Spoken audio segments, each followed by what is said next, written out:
Chaitanya Rao, Shraddha Das, Sunil main lead లో చేసిన పారిజాత పర్వం జూన్ 12 నుంచి ఆహా వీడియోలో స్ట్రీమింగ్ కాబోతుంది. యాక్టర్ రవిబాబు డైరెక్షన్ లో వస్తున్న రష్ జూన్ 13 నుంచి ఈటీవీ లో డైరెక్ట్ స్ట్రీమింగ్ కాబోతుంది. విశ్వక్షేణ్ హీరోగా చేసిన latest movie gangs of Godavari June 14 నుంచి నెట్ఫ్లిక్స్ లో స్ట్రీమింగ్ కాబోతుంది. రాహుల్ విజయ్, వేదిక, మంచులక్ష్మి మెయిన్ లీడ్ లో చేసిన యక్షిని జూన్ 14 నుంచి హాట్ స్టార్ లో స్ట్రీమింగ్ కాబోతుంది. నివేదా పెత్రాజ్, నరేష్ అగత్య మెయిన్ లీడ్ లో చేసిన పరువు జూన్ 14 నుంచి G5 లో స్ట్రీమింగ్ కానుంది. చైతన్యరావు హీరోగా యాక్ట్ చేసిన డియర్ నాన్న జూన్ 14 నుంచి ఆహా వీడియోలో స్ట్రీమింగ్ కానుంది.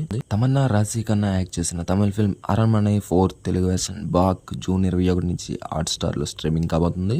ఫైనల్ గా ఈటీవీ ఒరిజినల్ శశిమాధరం జూలై 4 నుంచి ఈటీవీ లో స్ట్రీమింగ్ కాబోతుంది. ఇవ్వండి latest and upcoming OTT updates. ఇప్పటికే ఆల్రెడీ ఓటీటీ అవైలబుల్ ఉన్న మూవీస్ గురించి కూడా ఒకసారి చూస్తే ఈటీవీ లో రామాని యూత్ అండ్ కీచురాళ్ళు, అమెజాన్ ప్రైమ్ వీడియోలో బుజ్జి అండ్ భైరవ సిరీస్ తో పాటు ఆ ఒక్కటి అడక్కు, ఆహా వీడియోలో శ్రీరంగనీతులు, ప్రాజెక్ట్ జెడ్ అవైలబుల్.